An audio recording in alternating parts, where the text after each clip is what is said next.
कार्यक्रम में उपस्थित डॉक्टर कर्ण सिंह जी, मुजफ्फर अली जी, मीरा अली जी, अन्य महानुभाव, देवी और सज्जनों, आज जहान खुसरो में आकर मन खुश होना बहुत स्वाभाविक है। हजरत अमीर खुसरो जिस बसंत के दीवाने थे, वो बसंत आज यहाँ दिल्ली में मौसम है ही नहीं, बल्कि जहान खुसरो के इस आबो हवा में भी धुला हुआ है। हजरत खुसरो के शब्दों में कहें तो सकल बन फूल रही बरस सरसों, सकल बन फूल रही सरसों, अम्बवा फूटे टेसू फूटे, कोयल बोले डार डार। यहां माहौल वाकई कुछ ऐसा ही है। यहां महफिल में आने से पहले अभी मुझे तह बाजार घूमने का मौका मिला। उसके बाद बागे फिरदौस में कुछ साथियों से भी अलब दलब दुआ सलाम हुई। अभी नजरे कृष्णा और जो विभिन्न आयोजन हुए, असुविधा के बीच कलाकार के लिए माइक की अपनी एक ताकत होती है, लेकिन उसके बाद भी प्रकृति के सहारे उन्होंने जो कुछ भी प्रस्तुत करने का प्रयास किया, शायद उनको भी थोड़ी निराशा हुई होगी। जो लोग इस आनंद को पाने के लिए आए थे, उनको भी शायद निराशा हुई होगी। लेकिन कभी कभी ऐसे अवसर भी जीवन में बहुत कुछ सीख दे करके जाते हैं। मैं मानता हूं आज का अवसर भी हमें सीख दे करके जाएगा। साथियों,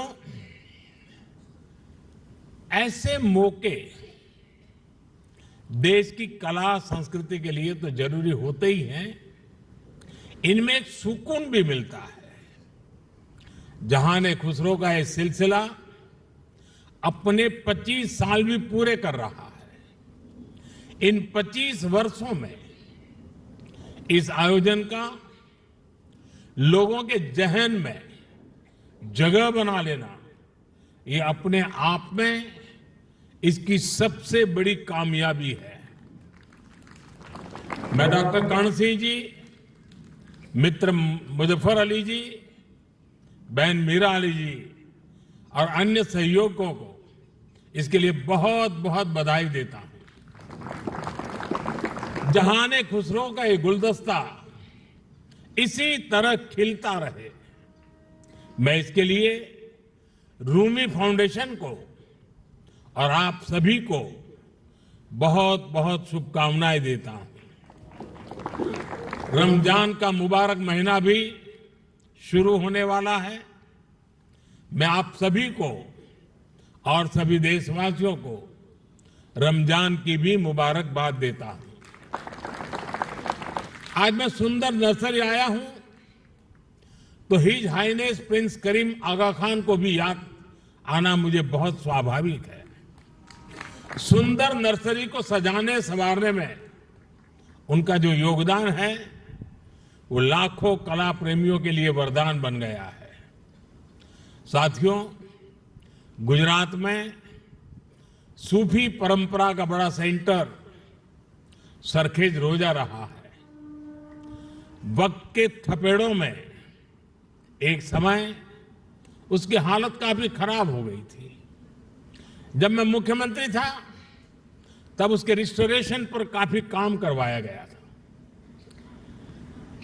और बहुत कम लोगों को मालूम होगा, एक जमाना था जहां सरखेज रोजा में बड़ी धूमधाम के साथ कृष्णोत्सव मनाया जाता था और बहुत बड़ी मात्रा में मनाया जाता था। और आज भी यहां कृष्ण भक्ति के रंग में हम सब रंग गए थे। मैं सरखेज रोजा में होने वाले सालाना सूफी संगीत कार्यक्रम में शिरकत भी अवसरन किया करता था। सूफी संगीत एक ऐसी साजी विरासत है जिसको हम सब मिलजुल कर जीते आए हैं। हम सब ऐसे ही बड़े हुए हैं। अभी यहां नजरे कृष्णा की जो प्रस्तुति हुई उसमें भी हमारी साजी विरासत की झलक दिखाई देती है। साथियों, जहान खुसरो के इस आयोजन में एक अलग खुशबू है। ये खुशबू हिंदुस्तान की मिट्टी की है।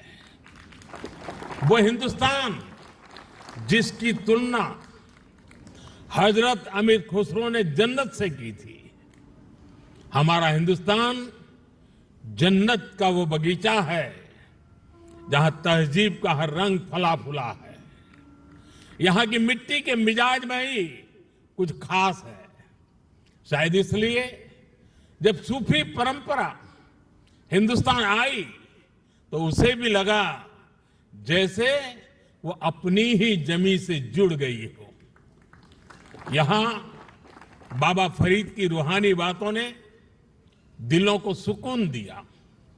हजरत निजामुद्दीन की महफिलों ने मोहब्बत के दिए जलाए। हजरत अमीर खुसरो की बोलियों ने नए मोती पिरोए और जो नतीजा निकला वो हजरत खुसरो के इन मशहूर पंक्तियों में व्यक्त हुआ।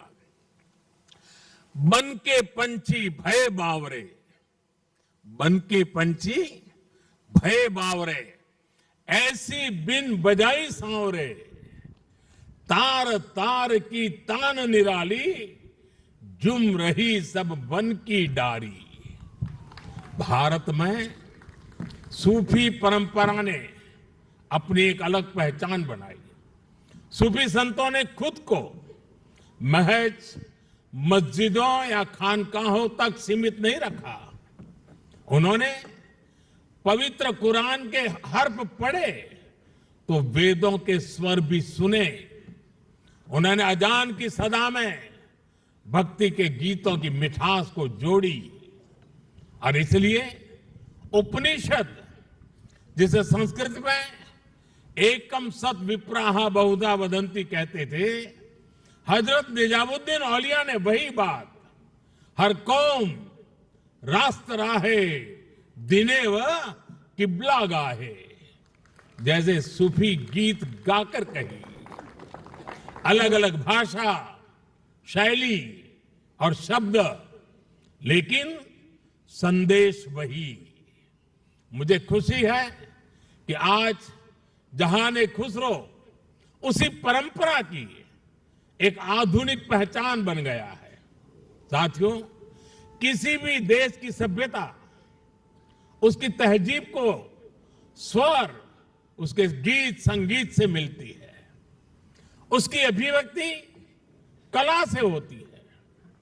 हजरत खुसरो कहते थे, भारत के संगीत में एक सम्मोहन है, एक ऐसा सम्मोहन कि जंगल में हिरण अपने जीवन का डर भूलकर स्थिर हो जाते थे।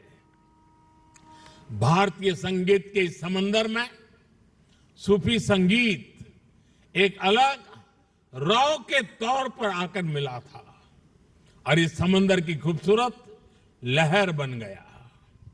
जब सूफी संगीत और शास्त्रीय संगीत की वो प्राचीन धाराएं एक दूसरे से जुड़ी तो हमें प्रेम और भक्ति की नई कल कल सुनने को मिली। यही हमें हजरत खुसरो की कवाली में मिली। यही हमें बाबा फरीद के दोहे मिले, बुल्ले शाह के स्वर मिले, मीर के गीत मिले। यहां हमें कबीर भी मिले, रहीम भी मिले और रसखान भी मिले। इन संतों और औलियों ने भक्ति को एक नया आयाम दिया।